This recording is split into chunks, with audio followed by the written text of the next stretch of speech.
Despegamos con Lorenzo Ramírez.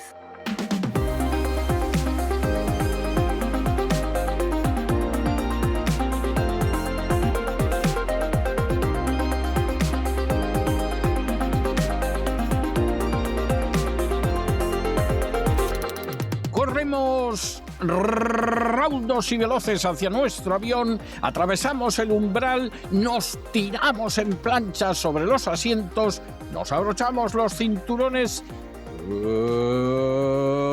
despegamos y nos vamos elevando por los aires hasta alcanzar nuestra altura y nuestra velocidad de crucero. A mi lado, Don Lorenzo, qué bien le queda a usted ese gorro de invierno, ni que fuera a Davos, de verdad, es algo verdaderamente impresionante. Qué bien lo viste usted, sinceramente. Muy buenos días. Buenas noches, don César, muy buenos días, muy buenas tardes, dependiendo de cuándo nos estén escuchando nuestros amigos. Al final no he ido nunca a Davos al foro y me lo van a cambiar la sede. Ya verá usted cómo al final me quedo sin ir a Davos.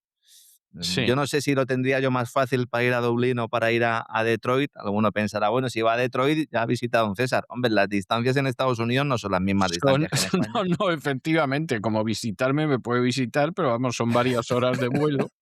Ahora, en Dublín, por lo menos, si le gusta la cerveza negra, Guinness va a tener para hartarse, ¿eh? Pues sí, yo me la tomo, la cerveza negra me la tomo con sal.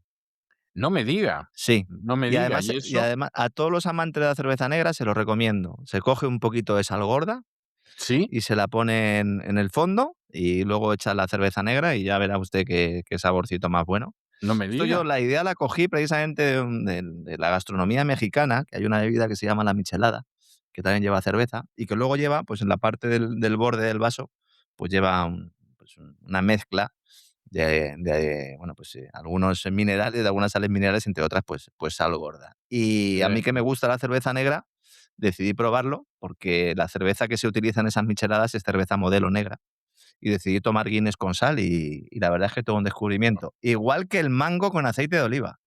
Bueno, el mango con aceite de oliva sí lo sabía. Eso he tenido ocasión de conocerlo, pero lo otro, la verdad es que lo que se aprende en este programa no se aprende en ninguno y además, vamos, sin pretenderlo, vamos. Alguno pensará, pero eso lo traían en el guión. Bueno, pues No, que evidentemente no. va, vamos, Evidentemente no. No, ya adelanto yo que no, vamos. Ya tenemos suficientes temas en el guión como para traer más con todo lo que está sucediendo en el planeta. Hablábamos antes de las distancias también en Estados Unidos. Las distancias en España pues también van a ser mayúsculas, sobre todo si sigue esta crisis ferroviaria. Vamos a hablar también un poco de ello, aunque le han dedicado en el boletín espacio abundante. Estoy realizando el programa y siempre suelo tener abierta una de las ventanas de las varias pantallas que tengo en mi centro de trabajo, aquí en mi cueva de Batman particular, y estoy pendiente por si hay otro accidente más, porque hemos tenido en las últimas horas otro accidente más. En este caso, bueno, es un tren de pasajeros FEVE, que son los ferrocarriles españoles de vía estrecha, que ha chocado contra el brazo de un camión grúa en Cartagena. De verdad, en España al final lo más seguro va a ser ir andando, ¿eh? O sea, Pero si yo lo que no sé es lo de que hacía verdad el camión grúa ahí, increíble. es que de verdad, yo entiendo que haya algunos que piensen que hay algún tipo de elemento conspiratorio en todo esto.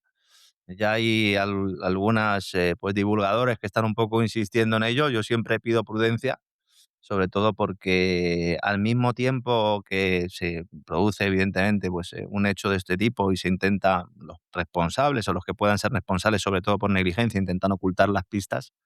Al mismo tiempo, siempre hay operativos de inteligencia dirigidos a crear el caos y la desinformación.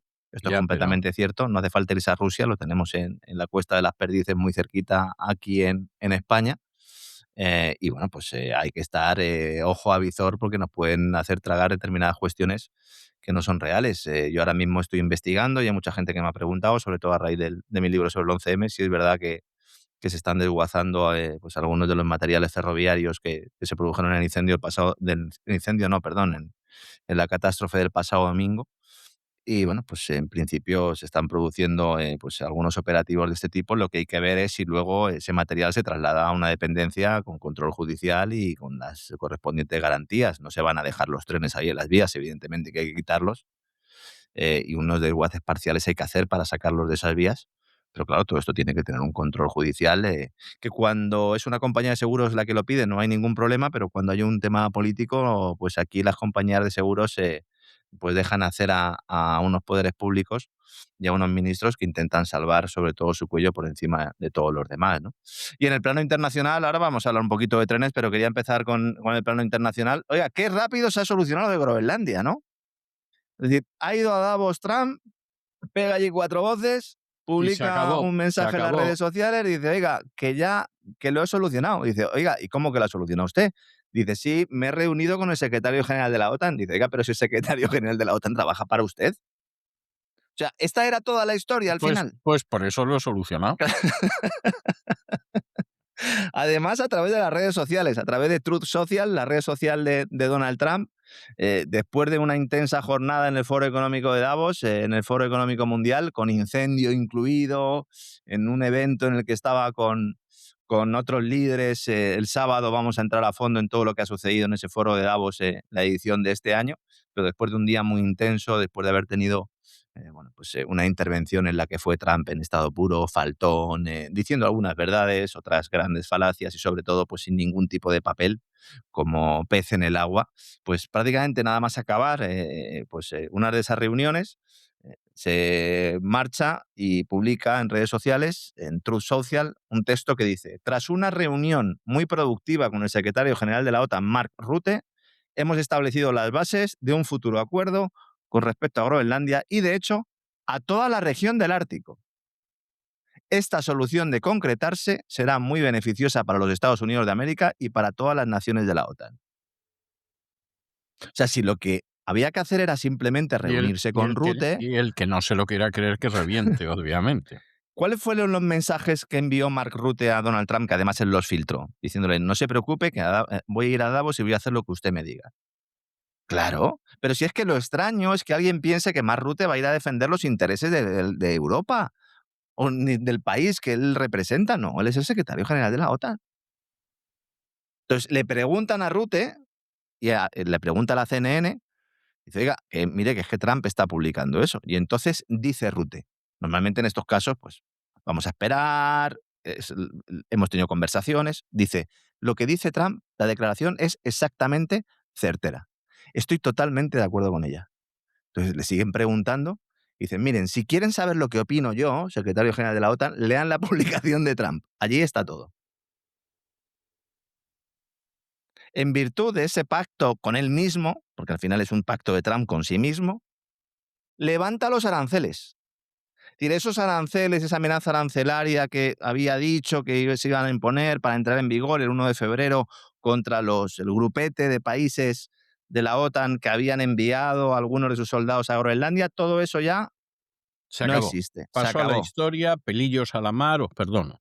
El arancel del 200% al vino, ese con el que prácticamente llegaba a Davos, dice que tampoco, que ni siquiera se lo había planteado realmente. Es que está generoso. El Claro. tío Donald está que se sale de generosidad y de buenos sentimientos hacia los europeos, que a fin de cuentas son un grupete de degenerados que van a desaparecer. O sea que Es ¿por lo que les qué? dijo en Davos, es lo que les dijo en Davos. Exactamente, ¿por qué va a ser con ellos malo, no? Ya ha dicho que además de los europeos, los únicos que le interesan son los británicos y los irlandeses. O sea, Sí. el resto no existen. Yo me alegro por la parte escasa que me toca, un 15%, pero bueno, en cualquiera de los casos esto es lo que hay. En su intervención, además, confunde Islandia y Groenlandia un par de veces, porque, claro, él, en todos los mapas que le están poniendo, Islandia también es estadounidense. Entonces, Es claro, que, cuando él. es que la Claro. geografía no es lo suyo. Bueno, pero aunque lo fuera, es decir, ellos tienen un mapa que es el diseñado por inteligencia artificial, y al que hicimos referencia el otro día, pero que está sobre la mesa siempre, que es que todo el Ártico es de Estados Unidos. Ya está. Entonces, y luego vendrá Islandia, y por eso dice, oiga, es que las conversaciones no son solo sobre Groenlandia, sino sobre todo el Ártico. El mensaje de Trump continúa diciendo que se están llevando a cabo conversaciones adicionales sobre el proyecto de defensa antiaérea de la Cúpula Dorada, el Golden Dome, que sería una especie de sistema de defensa balístico Un que paraguas emularía, nuclear, un paraguas sí, nuclear. paraguas nuclear que emularía o que tendría el mismo nombre que el israelí, que funciona Mm. bastante regular, y que en ese caso pues va destinado sobre Pues todo a detener. imagínese usted, si el israelí, que a fin de cuentas son drones y cohetes, funciona así, diga lo que diga la propaganda, imagínese usted un sistema que se supone que es contra un bombardeo nuclear, lo que significa que funcione así. Sí, sí, sí. Y no Es quiero decir más. exactamente. Sí, porque además es una excusa para, bueno, pues para sacar adelante todo esto. Y entonces él dice que se proporcionará más información a medida que avancen las negociaciones. ¿Quiénes son los que van a negociar? También lo especifica ahí. El secretario de Estado Marco Rubio, el enviado especial Steve Witkoff, otras personas, no habla de Jared, pero Jared Kushner ha estado en todas, y menciona expresamente al vicepresidente Vance, que recordemos que es el que se puso la medalla de Groenlandia, el primero de todos, el primero que fue a Groenlandia, el que hizo aquel viaje a Europa, diciendo aquella o utilizando aquella expresión tan paradigmática del sheriff, hay un nuevo sheriff en la ciudad y aquí Sí. estoy yo para representar sus intereses, ¿no? En un encuentro en los pasillos de Davos, Trump, también preguntado por los periodistas, le preguntan, le dicen, oiga, ¿puede usted ampliar un poco en qué consiste este pacto? Y dice, bueno, al final es un acuerdo a largo plazo, que en realidad va a ser infinito, es decir, va a durar para siempre, eso es un largo plazo y lo demás tonterías. Y luego, posteriormente, en la CNBC, en la cadena norteamericana CNBC, para los de Soria, como yo, Trump aseguró después que el pacto concede derechos de explotación minera a Estados Unidos. Es decir, ya no estamos hablando de aumentar la presencia militar, sino derechos de explotación minera concedidos a Estados Unidos. Derechos de explotación minera que en buena medida tenían hasta ahora empresas chinas. Dice, Rutte es un líder fuerte y habla por todos los países de la OTAN. Con lo cual pone la pelota en el tejado de los países europeos, porque les dice, oye, vosotros estáis en la OTAN, ¿no? Pues eso, pues ya Bien. sabéis. Pues este es vuestro portavoz, es el líder fuerte, hablar con él, a mí que me contáis. ¿Cuáles son los detalles de ese plan? Bueno, ha habido algunos periódicos que han filtrado alguna cosita. Por el momento se descarta el uso de la fuerza, que yo creo que esto más o menos todos lo sabíamos, es decir, los que planteaban que pudiera haber. Dicen, no es que va a haber una operación militar contra Groenlandia, pero ¿qué va a hacer Estados Unidos? ¿Luchar contra su propia base militar? Pues es que la defensa de Groenlandia la controla Estados Unidos. No van a luchar contra ellos mismos. Y consigue Trump esto que ayer, la verdad es que repasando el programa de ayer, acabábamos diciendo, cuidado porque no es la primera vez que Trump la lía parda y luego al final da todo el mundo marcha atrás y todo vuelve a su carril. Bueno, pues básicamente es lo que ha pasado, porque entonces de repente rebaja la tensión, las bolsas suben, los países europeos con cara de póker, no porque tengan una buena mano de cartas que quieran ocultar, sino porque no saben ni por dónde les da el aire. Y Trump, que entre las muchas perlas que soltó en Davos, dijo aquella que yo creo que es paradigmática también. Dice, oiga, a mí no me importa que me llamen dictador. A veces se necesita un dictador, don César. Es que es lo que a él le gustaría. O sea, Donald Trump en realidad tiene una vocación cesárica. O sea, es así y en realidad él gobierna como si fuera un César. Y efectivamente le importa el legislativo, pues lo que le importaba a la mayoría de los Césares, el Senado. Vamos, ni siquiera se molesta en tenerlo en cuenta o en intentar adularlo. El textual es, me dicen que soy un dictador, bueno, a veces se necesita un dictador. Claro, este extracto, que además lo publicaba el extracto que ha dado la vuelta en las redes sociales o el que se ha popularizado en las redes sociales, es un extracto que además es de una conexión que estaba haciendo en directo la Fox News, que además ha patrocinado al Foro Económico Mundial. Fíjense qué cosas, ¿no? La Fox, que iba de antiglobalista por la vida, acaba patrocinando al Foro Económico Mundial. Y fíjense al final cómo hay algunas personas que da igual lo que pase a su alrededor, que ellos tienen su estructura mental y nadie se las va a cambiar. Se pone este vídeo y una de las contestaciones al vídeo es, Trump fue elegido democráticamente. Ya, pero es que, lo que pasa, vamos a ver, ese es el argumento que utilizó Zapatero también. O sea, Claro, bueno. cuando en vez de mantenerte dentro de la legalidad, tú sueñas con quebrantar la legalidad a placer y en tu beneficio, entonces dices, bueno, yo fui elegido democráticamente, como si la elección democrática legitimara todo lo que tú haces. Claro, claro, ¿No? Lo que claro. tú puedes hacer puede ser ilegal y puede ser incluso un crimen y no queda legitimado por el hecho de que hayas llegado democráticamente al poder. O sea, esto es así de evidente y, por supuesto, lo utiliza la izquierda y la derecha. O sea, aquí no nos Sí, no vamos hay a pocos engañar. dictadores que han utilizado la vía de las elecciones para acceder al poder y luego, bueno, pues han montado ahí su propio chiringuito, ¿no? No hace falta irse muy lejos, ¿no? Había un pintor austriaco que hizo una Sí. operación de ese tipo, ¿no? Y antes Claro, de él, un periodista italiano. sí, también, es verdad, ¿no?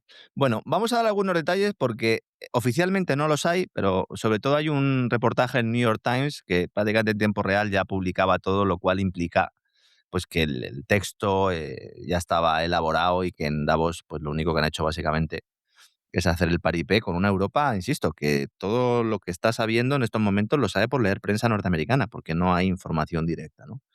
Lo que se plantea es aumentar la presencia de Estados Unidos en Groenlandia mediante la cesión por parte de Dinamarca de, dice textualmente, pequeños bolsillos de territorio, pequeñas áreas de territorio, áreas puntuales de tierra, que pasarían a estar bajo soberanía estadounidense, donde Estados Unidos construiría nuevas bases militares, según han confirmado varios funcionarios al New York Times. Esto fue discutido el miércoles en una reunión de la OTAN en la que oficiales militares de los países miembros analizaron este compromiso. Es decir, en el ámbito militar, aunque los presidentes y los jefes de Estado digan lo contrario, en el ámbito militar sí que son conscientes de todo este plan.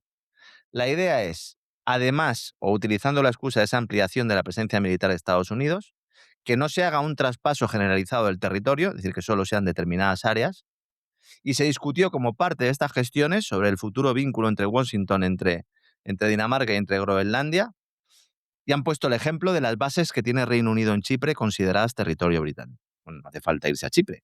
Todas las bases son territorio de Estados Son Unidos, todas las territorio bases del militares. país, sí. Por lo cual es una vergüenza y una ofensa a la soberanía nacional tener bases extranjeras en territorio propio. Y, por cierto, tengo que decir que a eso son muy sensibles los ciudadanos americanos. O sea, los ciudadanos americanos en territorio de los Estados Unidos, cada vez que les mencionas que puede haber una base de la ONU, no digo ya una base de una potencia extranjera, eso, vamos, aquí la gente se lanza a la calle, pero una base que, por ejemplo, fuera de la ONU o que fuera de la OTAN, aquí te dicen que ni hablar, que es una pérdida de la soberanía, que es una vergüenza. Y Claro, sí, tienen sí, razón, pero es que eso es aplicable a todo el mundo, no solamente al territorio de los claro. Estados Unidos. Y luego el hecho de que todo esto se haga de cara al exterior cuando entre bambalinas se está negociando, y lo cual explica el enganchón que tuvo Meloni, que fue la única que le dijo a Trump a la cara, bueno, pues en su intervención, pues todo esto que se cae por su propio peso, porque hay un momento en el que Trump dice la OTAN no es nada sin Estados Unidos, y entonces Meloni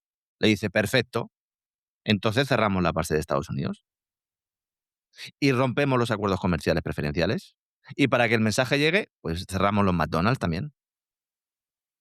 Claro, Meloni, pero tú ya sabes cuál es el día después, tú ya sabes cuál es el pacto. Sí, sí. Pero al menos lo dice, oiga, yo al final siempre tengo esa sensación agridulce con la amiga Georgia, ¿no?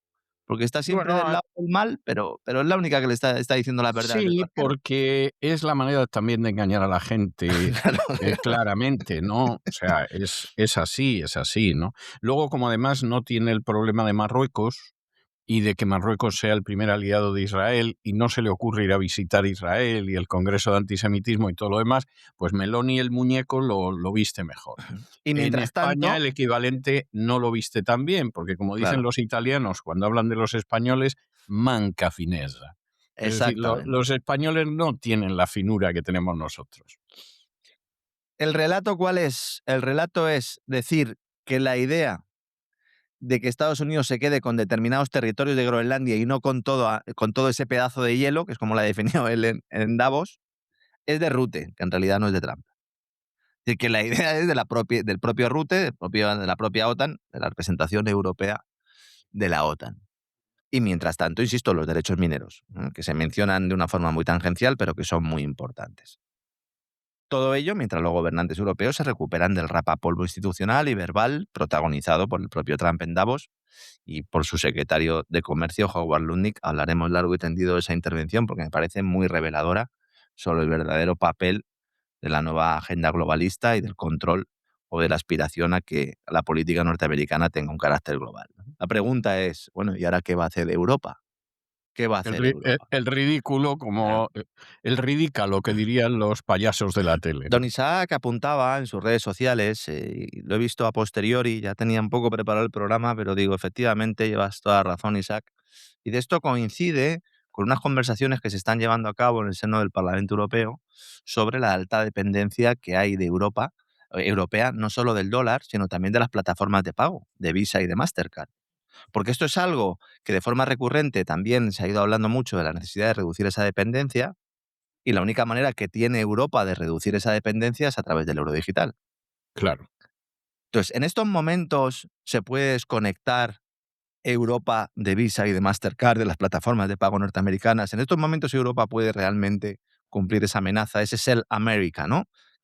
Un eslogan que en los últimos días se ha presentado mucho desde Dinamarca, también en Suecia, ha habido algún fondo. El Deutsche Bank publicó un informe diciendo que existiría la posibilidad de que se vendiera, de que bancos y gobiernos europeos y bancos centrales europeos de los diferentes países, las diferentes terminales que tiene el Banco Central Europeo, los diferentes países pudieran vender bonos de Estados Unidos. Ese es el América. Esto pues, le ha sentado muy mal al secretario del Tesoro de Estados Unidos, pero no deja de ser una entelequia, una fantasía. Sí, De eso totalmente. de, venga, vamos a vender 14 billones de dólares en acciones y bonos de Estados Unidos. Dice, muy bien, usted los vende y luego, ¿qué va a hacer? Se Exactamente. va a deshacer usted también de los dólares. Muy bien, ¿cómo va a comprar usted en los mercados internacionales? Para empezar, el petróleo. Claro, es Hombre, que se lo podría comprar a los rusos, se lo pero podría comprar a los... Claro, y entonces los rusos no vendrían está y el le dirían, ven horno aquí, ven aquí. Mira, para. mira, te lo estaba vendiendo a 50, ahora te lo voy a vender a 85. Sí, Y no solo el petróleo. Es decir, el dólar no solo es la moneda de reserva, que está perdiendo ahora puestos con respecto al oro, no con respecto al yuan, sino con respecto al oro, sino que es la moneda en la que se realizan la mayor parte de las transacciones internacionales. todavía sí. Y es el sistema eurodólar, el otro día lo estaba comentando. Entonces, leer a algunos sesudos analistas, decir, no, esto es factible, no, no es factible. Estados Unidos tiene los mercados financieros más desarrollados y sobre los que se ha montado, junto con la City londinense, el sistema eurodólar.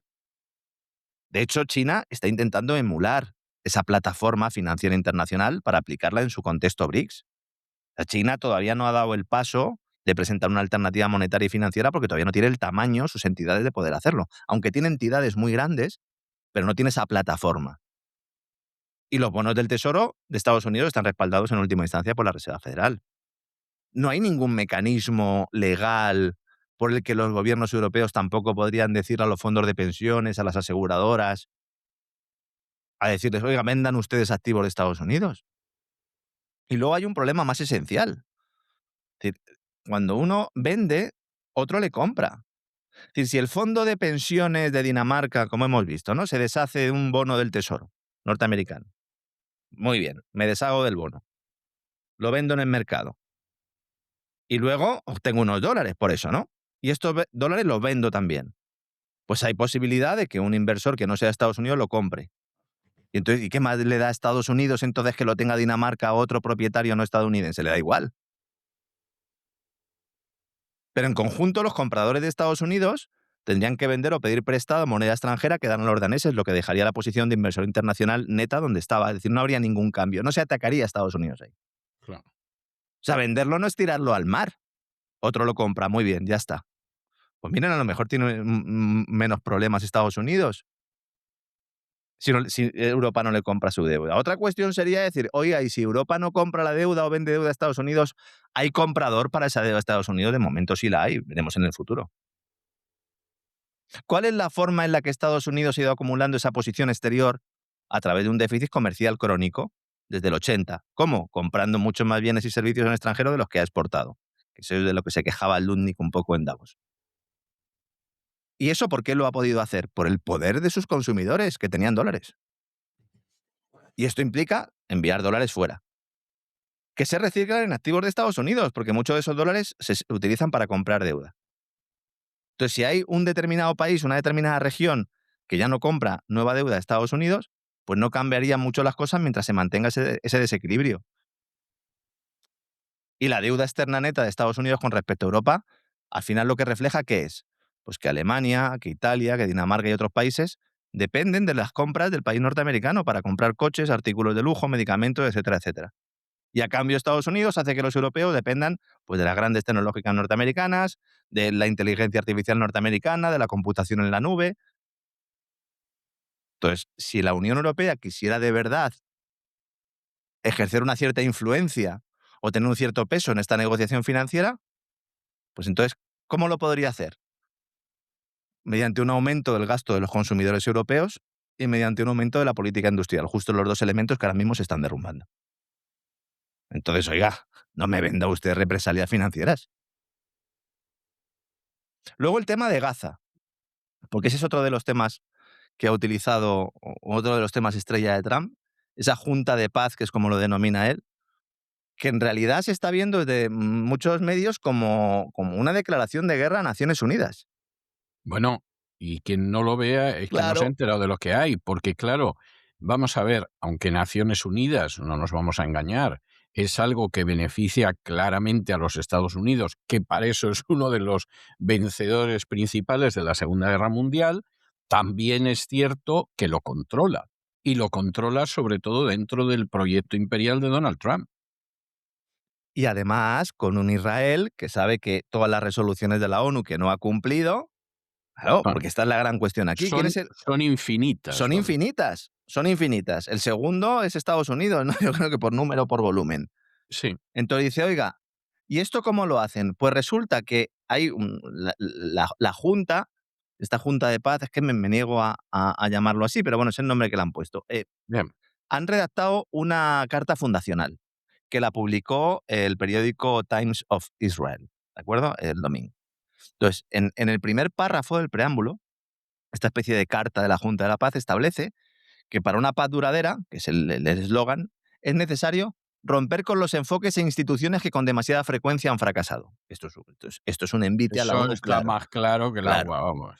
Si a eso unimos que Trump ha descrito a la ONU como una organización ineficaz, etcétera, etcétera, que además el Tribunal Penal Internacional, cada vez que ha puesto en la diana Netanyahu, ha salido Trump diciendo que hay que detener a los tipos del Tribunal Penal Internacional, y a lo mejor Bueno, se bueno, y hace apenas unas horas que el ejército de sí, Israel ha arrasado y ha tomado una dependencia de las Naciones Unidas, que es la exacto, UNRWA, exacto. y encima gente defendiéndolo diciendo que la UNRWA son terroristas, Sí, sí, lo sí, cual es una sí, infamia. sí. O sea, Es eso es falso.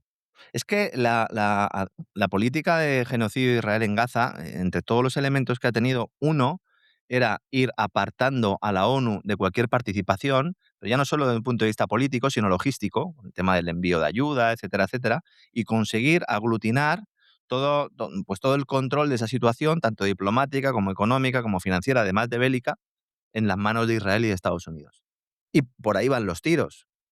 Claro, alguno dirá, bueno, ¿y la ONU? ¿La ONU quién la fundó? Hombre, la ONU se fundó por iniciativa de Roosevelt, ¿no? Fundamentalmente, además, fundamentalmente porque Roosevelt, a pesar de que acuñó esa conocidísima frase de que Somoza es un hijo de perra, pero es nuestro hijo de perra, o sea, tampoco era un idealista desorejado y hizo todo lo posible para que Japón atacara a Estados Unidos. Y antes de eso había roto la neutralidad en la Segunda Guerra Mundial, o sea que Roosevelt era lo que era, pero luego creía que podía haber un orden mundial, pues bueno, soportable, por decirlo de alguna manera. Además, esta organización, esta especie de junta, está hecha a medida en torno a la figura de Trump. No solo es, como se ha mencionado, ¿no? Y lo hemos dicho aquí, el que puede invitar a los miembros, sino también el único que puede destituirlos antes de tiempo. Lo cual es fantástico. Sí. No, es el emperador. Vamos a ver, es que Es Palpatine, ¿no? estamos, Es está, Palpatine. sí, estamos, no, estamos, es Adriano en este caso, pero podría ser Heliogábalo perfectamente. Pero el punto al que vamos es que toda esta gente no son nada más que reyes clientes. Es el sistema de reyes clientes que Roma tuvo desde la República, que luego continuó con el imperio y que en un momento determinado entre tus reyes clientes estaba el rey de Egipto o estaba el rey de Judea. Y había un momento en que de pronto Groenlandia ya no te interesaba que estuviera con un rey cliente, porque mejor controlabas tu Judea directamente, o convertías Egipto en provincia romana y se acabó el rey cliente. Y estamos en un proceso que es habitual en los imperios, y en los imperios por lo menos con una apariencia de civilización, y es un proceso que Donald Trump pues, está actuando de una manera coherente. Cuestión aparte es al que le pilla eso, que ya es otro cantar. Lo que plantea es esa carta fundacional, así resumiendo, para que lo tengan ustedes en la cabeza, además de los nombres que citábamos el otro día, de los principales impulsores, los magnates a los que ahora se suman pues algunos jefes de Estado, ¿no? Ahora vamos a hablar del tema de Putin, que también hay que precisar una serie de cosas, ¿no? Pero la idea es, el único que puede vetar es el presidente. Si los demás Claro, miembros quieren vetar, hace falta una mayoría de 2/3. Es verdad que luego los representantes de los estados dentro de esa junta pueden plantear determinados puntos del orden del día y decidir sobre cuestiones importantes según ese principio de un estado un voto con mayoría simple. Pero aquí solo estaría el presupuesto anual, la creación de subcomités, el nombramiento de cargos ejecutivos y algunas decisiones políticas. Pero todas las decisiones requieren la aprobación del presidente. Esa es la capacidad de veto. De hecho, la carta nombra explícitamente de forma vitalicia a Trump presidente fundador. De forma claro. vitalicia. Es algo fantástico. Dice, oiga, ¿y si hay que echarlo, o cómo hacemos para que se vaya antes? Un fin anticipado del mandato solo se garantizaría si dimite voluntariamente o si entre todos hay unanimidad para que se vaya. Y luego, Uy, o sea, nunca. cada Oh, ya está. presidente debe nombrar a un sucesor que asumirá sus funciones inmediatamente en caso de que abandone el cargo. No Bueno, sé. ¿quién hace eso nada más que el emperador? O sea, volvemos a lo mismo. ¿Qué sucede cuando de pronto Roma deja de ser una república? ¿Qué es lo que Estados Unidos ha sido durante la mayor parte de su historia? Es dudoso que lo siga siendo, pero lo ha sido y de pronto lo que entra es el imperio. ¿Quién nombra al sucesor? El emperador. A veces se le mueren los sucesores, como le pasaba a Augusto, que se le iba muriendo uno tras otro, porque estuvo muchos años como princeps. Pero, en última instancia, ¿quién nombra al sucesor? El emperador, en un momento determinado, hasta lo adopta como hijo. Entonces, Donald Trump está en lo mismo. O sea, ¿quién nombra a mi sucesor? Yo. Luego habrá elecciones cada 4 años para presidente, etcétera, etcétera. Pero ¿esto qué es lo que va a mandar? Y que en última instancia se comprende que Putin no tenga ningún problema en entrar, porque es aceptar que hay una reordenación del mundo al Eso, margen de Naciones Unidas, básicamente es eso. que es así. Mm. Pues bueno, pues aquí lo que sucede pues es que efectivamente pues yo voy tirando con lo que hay y ya Dice la está. Carta Fundacional, dice, la Junta de Paz debe llevar a cabo el mantenimiento de la paz conforme al derecho internacional. Claro, hipocresía a nivel top. Dice, oiga, ¿cuál es la base del derecho internacional? La Carta de Naciones Unidas. Sin embargo, hay una resolución de la ONU que es a lo que se agarran ellos, que otorga al Consejo de Paz únicamente el mandato para pacificar el conflicto palestino-israelí en Oriente Medio, ¿no? Que es la famosa resolución, le voy a dar el número, la 2803, por si alguien quiere mirarlo, ¿no? Entonces, ahora mismo hay 60 países que han recibido una invitación a esta junta. Hay algunos que lo han confirmado, dimos ayer algunos nombres, también hay europeos, Alemania, también Hungría, el caso de Turquía, también India, Canadá. Entonces, se ha montado mucha polémica, y además ayer en las redes sociales lo ponía, que Putin se sumaba. A ver, Putin ha recibido la invitación y dice que está considerando aceptarla, pero que los 1.000 millones no los va a poner él. Porque claro, todo esto encima, para conseguir un asiento hay que pagar 1.000 millones. Dice que el dinero lo paga Europa cogiéndolo de los activos congelados. La forma en la que él dice, oye, me vais aquí a tomar el pelo. Vamos a ver, con independencia, que estoy de acuerdo con usted, don César, en que al final Putin se suma porque hay una reordenación y además Claro. el con Trump le unen muchas cosas. No voy a decir que le unen más cosas que le separan, a lo mejor eso es inexacto, pero le unen muchas cosas a la hora de enfocar determinadas cuestiones. Pero luego también hay que decir, oiga, el primer ministro ruso, Mikhail Mishustin, el solucionador de problemas de mayor, o uno de los que Putin confía más en estos momentos, bueno, es hijo de un padre judío y ha llegado a convertirse en administrador y, insisto, solucionador de problemas de confianza del ruso. Y hay aquí un evidente interés también de tener, bueno, pues de tu lado a un determinado movimiento que está manejando los hilos del planeta. Y hay que decirlo. Ucrania. También novedades. Dijimos, habrá novedades, se van a reunir. Se reunieron Steve Witkoff, Jared Kushner y el enviado ucraniano. Parece que ya no Zelensky, que lo tienen escondido, sino su nuevo jefe de oficina. Mejor que no salga, Sí, sí, porque sí. es peor. Cada vez que Han puesto a aparece uno, a sube el pan. Budanov, como nuevo jefe de la oficina, que estuvo en Davos, de la oficina presidencial ucraniana. y bueno, pues ha dicho que él es optimista, cautelosamente optimista sobre la marcha de las negociaciones, Está bien. que le guste o no a la gente que hay movimientos para llegar por fin a un acuerdo. Eh, Le preguntan en una de sus primeras intervenciones públicas desde que fue nombrado jefe de gabinete, porque el anterior ha huido a Israel, la acusa de corrupción. Budanov estaba en uno de los paneles de Davos y dice, oiga, es que no se debe decir nada sobre Ucrania sin Ucrania. Y entonces dice él, no, no, si es que nosotros estamos en contacto constante con Estados Unidos. Dice, de hecho, yo vengo de Miami.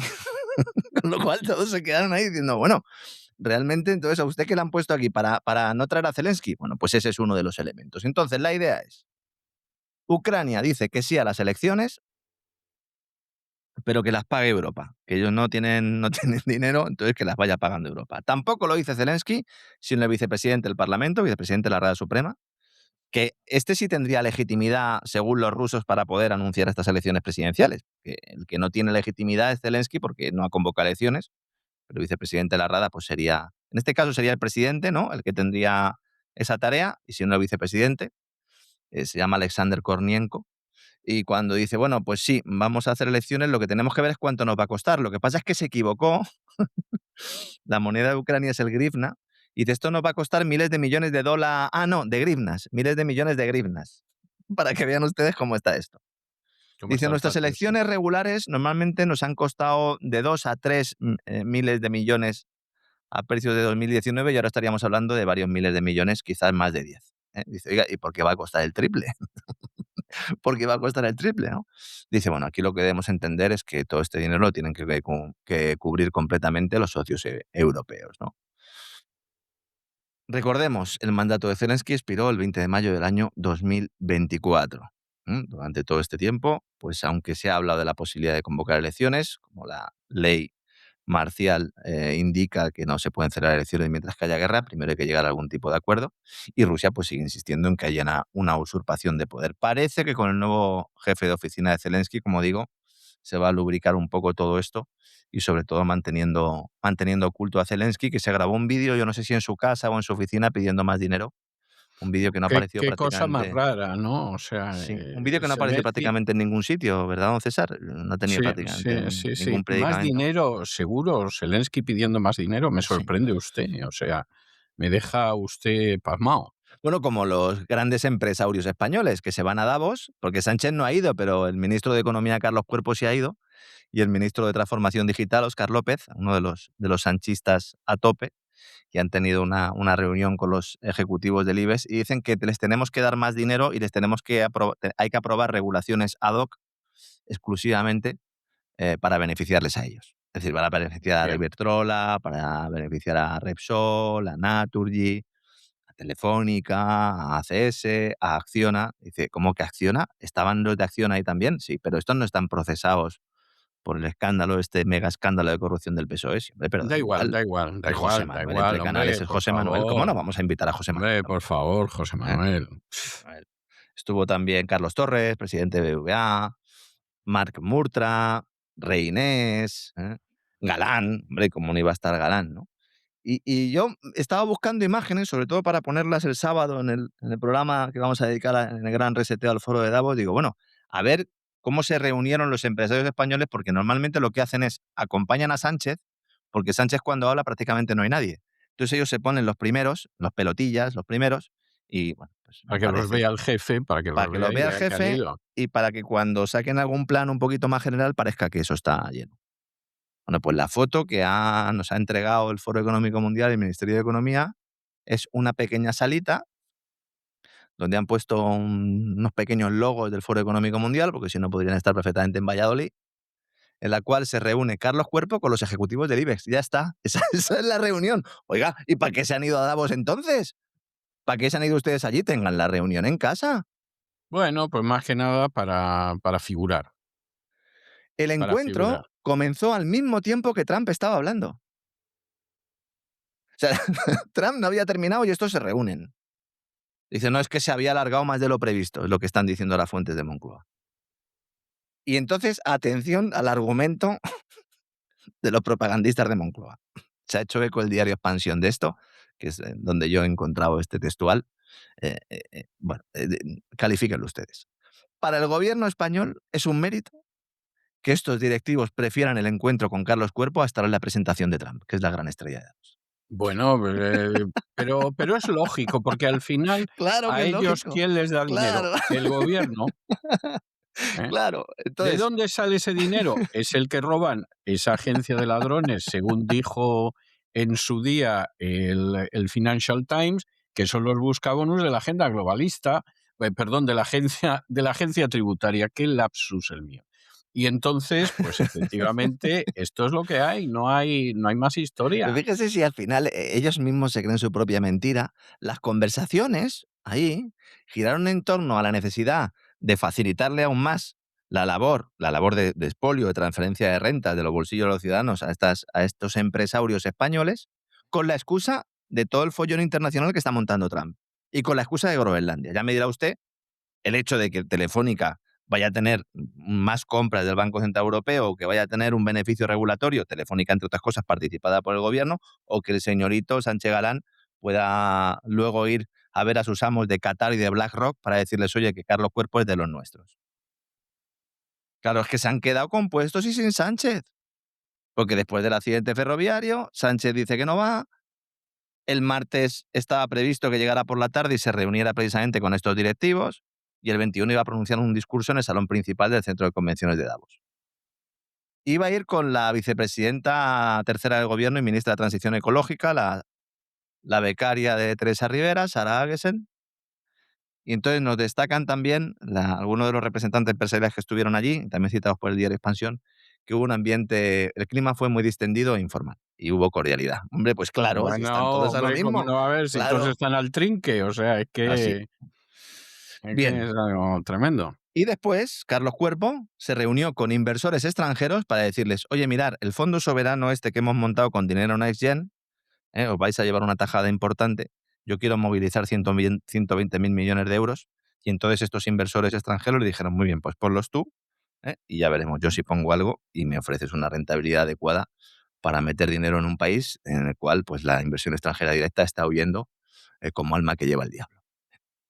Esto tampoco lo van a ver en ningún gran medio. El artículo de Expansión, la verdad es que me ha parecido muy destacable porque yo he trabajado en ese periódico, es el periódico económico, no sé si sigue siendo además el que más difusión tiene en España, y se nota que los que han elaborado el artículo bueno, pues, han intentado poner de su parte y salir un poco de toda esa propaganda que obligan estos ejecutivos del IBEX a realizar día sí y día también, ¿no?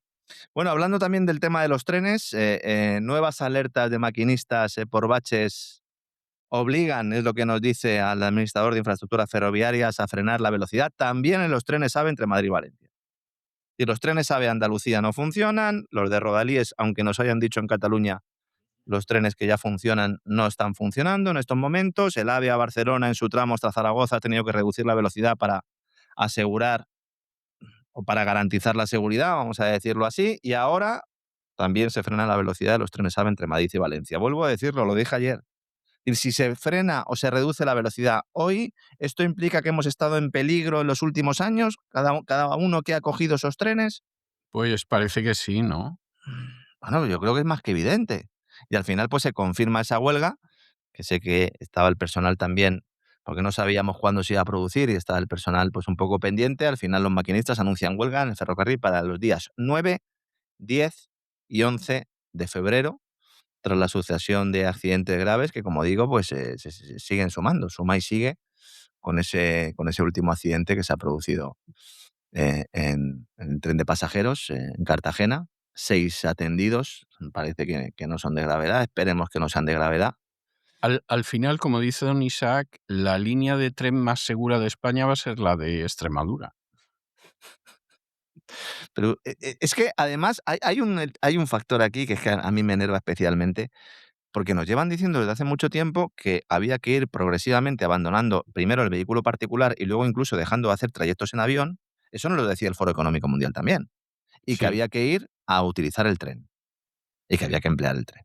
Y se ponía el ejemplo del ferrocarril como pues, la modernidad, además sostenible. Dice, oiga, es que utiliza electricidad, sí, pero va a utilizar electricidad renovable. Dice ya. Y entonces tenemos además un país España, con una de las mayores líneas de alta velocidad ferroviaria más importantes, en términos proporcionales, lo he comentado en alguna ocasión, somos el segundo país detrás de China por kilómetros en términos proporcionales y los que más problemas estamos teniendo. Problemas que están saliendo ahora a la luz, que eso también es otra, ¿no? Y es importante que también lo entendamos. Y hay determinados accidentes, como el de Cartagena, que a lo mejor pues, habrían pasado sin pena ni gloria en los grandes medios de comunicación si no estuviéramos en el contexto en el que estamos. Entonces, es verdad que ahora todos nos estamos fijando y que, bueno, pues es un elemento más, ¿no? Me he parado porque acaba de salir un urgente. El Producto Interior Bruto de Estados Unidos está creciendo un 4,4% en el tercer trimestre, bastante más de lo avanzado. Es anualizado, ¿eh? En el tercer trimestre, que es una décima más de lo publicado previamente por la Oficina de Análisis Económico.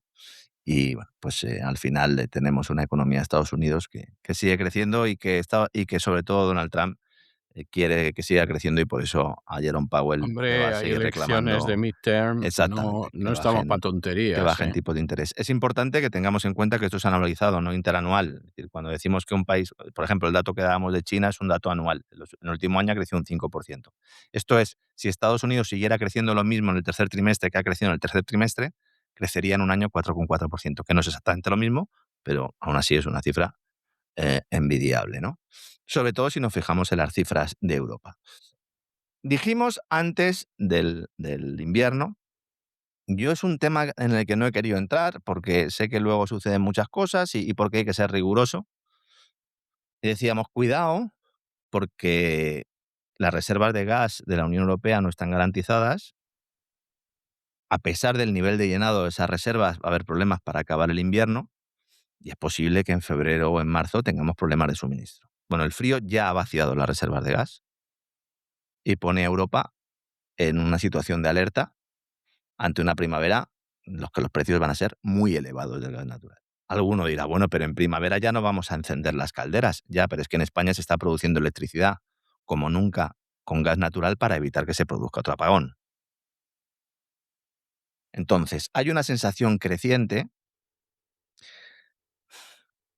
Me estoy intentando contener porque es una sensación creciente de vulnerabilidad cuando resulta que si Lorenzo Ramírez, realizando un programa desde un dormitorio prácticamente, sabía hace 2 meses que iba a haber problemas de suministro de gas, no lo iba a saber Friedrich Merz, no lo iban a saber las grandes energéticas europeas. Claro que lo sabían. Europa tenía a 1 de noviembre del año 2025 menos gas almacenado que un año antes, cuando se establecieron aquellos límites por los cuales, oiga, vamos a llenar los almacenes, porque ya que no le vamos a comprar a Rusia porque se ha destruido el Nord Stream, vamos a garantizar tener el gas. Y a 1 de enero de 2026 se han reducido esas reservas notablemente.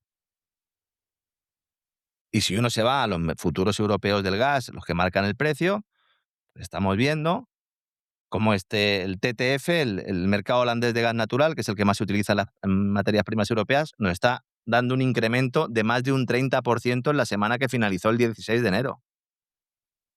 El precio se está disparando un 30%. Dice, oiga, es que hace mucho frío. Dice, ya, bueno, es que en invierno hace frío. No, es que hace más frío del que nos habían dicho, pero no habíamos quedado en que hay cambio climático. Que no hay cambio climático, que no te enteras, Lorenzo. Que no hay cambio climático ni calentamiento global, que ahora lo que pasa es que cambia el tiempo. Dice, ya, oiga, pero vamos a ver.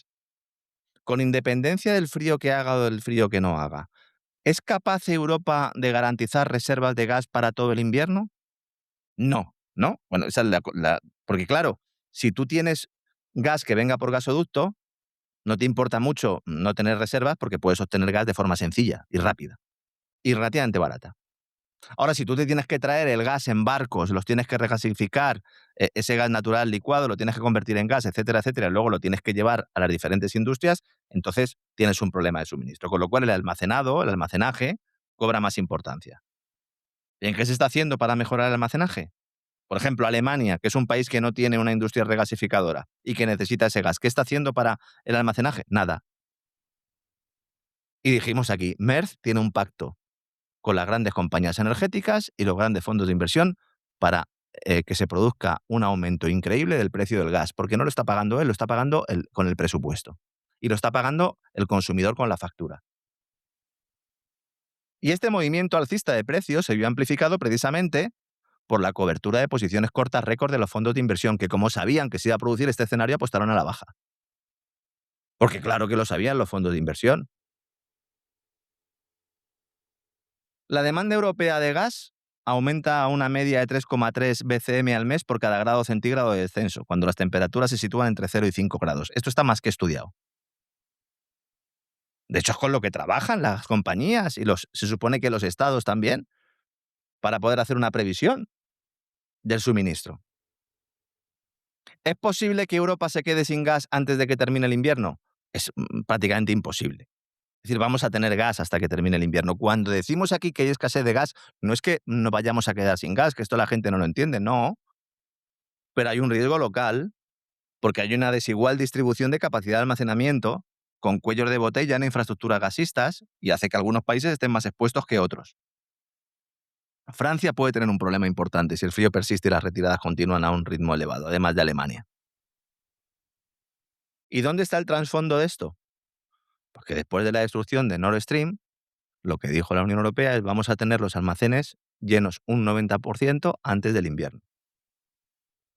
Con el gas ruso reducido, porque ya solo llega gas natural licuado, y el gas natural licuado norteamericano desempeñando un papel central, ¿qué dijo Bruselas? Bueno, pues si nos lo van a dar los americanos, entonces no hay problema. Ya no hay que tener un 90% almacenado. Pues ya estáis viendo que sí, que hay que tener ese almacenado, ya lo estáis viendo. Entonces, por la promesa norteamericana, los países de la Unión Europea han relajado el cuidado de sus inventarios. El primero, Friedrich Merz.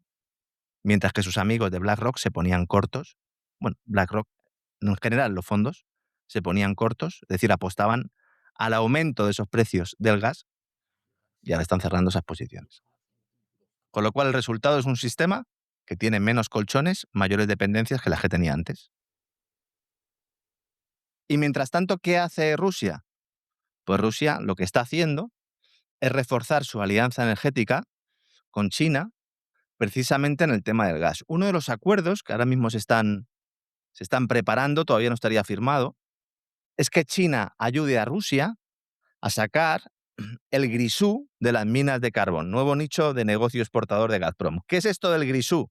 No tiene nada que ver con Marisú Montero, ya se lo avanzo. El grisú es una mezcla de gases que no tiene olor, que no tiene color, que es difícilmente detectable sin aparatos específicos y, de hecho, es peligroso. En su época lo que se utilizaba era canarios. Canarios, exactamente. En El canario las minas se utilizaba el canario. Exacto. El canario iba en el casco del minero, en la gorra del minero, y claro, el canario se moría, y entonces si se moría el canario ya sabías que estabas cerca del grisú. Exactamente, ¿no? Entonces, esto es principalmente metano, altamente inflamable también y supone, pues evidentemente, un peligro para las explotaciones mineras de carbón, no solo porque pueda fallecer por inhalación, sino porque puede haber una explosión, ¿no?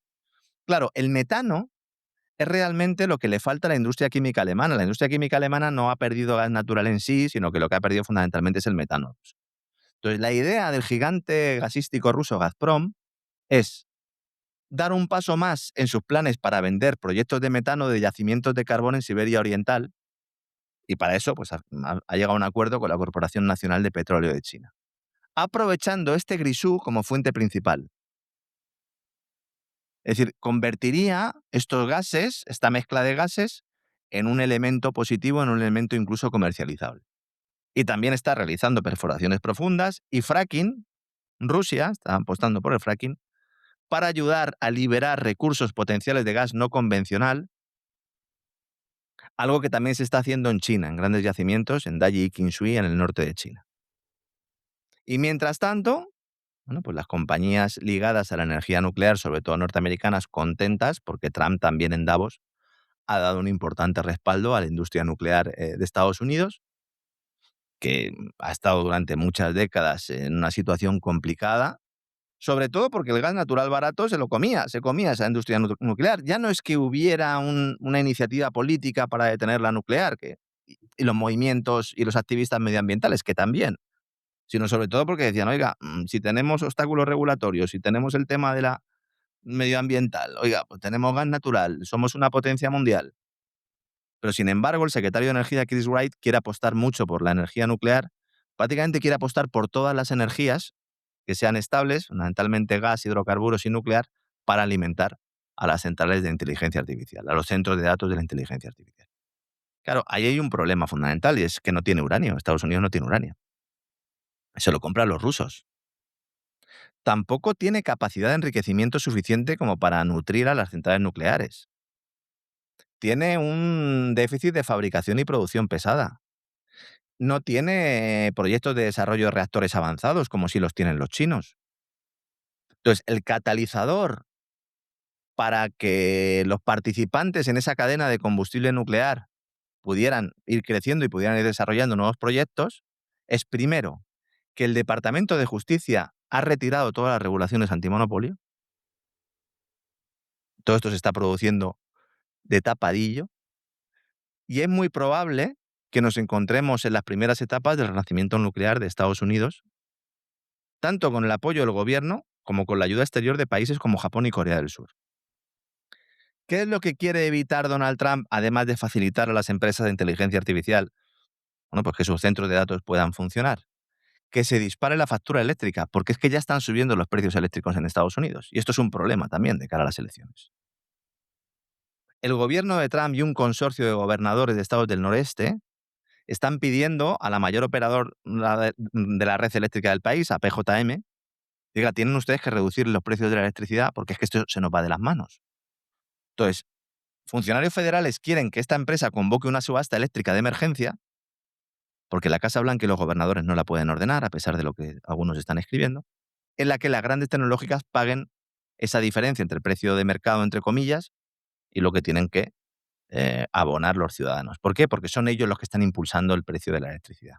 Pero, sin embargo, al mismo tiempo se les entrega subvenciones por otro lado, no solo federales, sino estatales. Y cuidado que no estamos hablando del futuro. Virginia, tierra que usted conoce, alberga el muy mayor bien. conglomerado de centros de datos del mundo. Sí, es así, es así.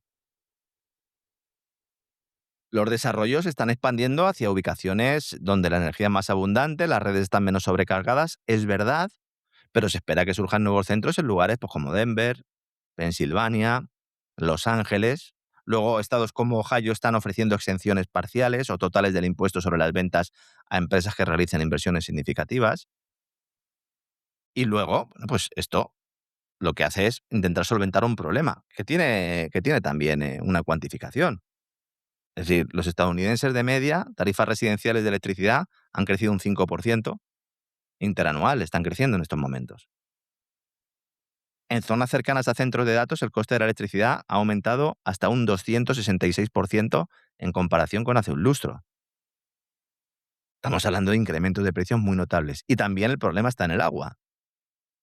Porque los centros de datos van a requerir el 170% más de agua para el año 2030, estudio de McKinsey, y las instalaciones como las plantas térmicas que respaldan a los centros de datos también necesitan agua para la refrigeración. Entonces, claro, la cuestión aquí es, este gran auge de centros de datos, que además es una de las cuestiones fundamentales, esenciales de la política, de la administración Trump y en general, pues lo que presenta al mundo como la gran potencia industrial de la nueva Estados Unidos, se puede compaginar con unas familias que cada día pierden más poder adquisitivo por la inflación y que además van a ir viendo cómo sus facturas aumentan, pues eso es lo que intenta solucionar el gobierno de Estados Unidos, de momento, pues con este tipo de iniciativas que estamos citando aquí. Esto es Estados Unidos hoy, mañana vamos a ser el resto de los países, así que ya saben, cuando las barbas de nuestro vecino veamos cortar, deberemos poner las nuestras a remojar, entonces. No cabe la menor duda, vamos, eso es algo obvio, pero obvio de toda obviedad. Esa es la realidad, no cabe engaños, no cabe engaños. Pues hasta aquí, don César. Mañana haremos un pequeño anticipo de lo que va a ser ese programa del sábado, que me parece que va a ser miniserie, porque Davos ha estado mucho más interesante de lo que incluso pues, yo mismo pensaba. Lo comentábamos hace unos días. Ha dado juego, ¿eh? Ha dado juego. Hay mensajes importantes, mensajes de fondo, más allá de las ideas tradicionales que siempre se han ido exponiendo en Davos. Hay ahí una serie de rupturas de rumbo un intento de modificar el relato, una batalla de determinados prebostes también por conseguir las riendas de un modelo globalista que parece tocar a su fin, aunque se quiere cambiar un traje por otro, y lo intentaremos analizar, pero mañana ya daremos algún detallito más de qué va a consistir esta primera parte de la serie especial sobre el Foro de Davos, don César. Pues así va a ser Dios mediante. Fuerte abrazo. Muchísimas gracias por todo y un abrazo muy fuerte. Hasta mañana, don Lorenzo. Hasta mañana, don César.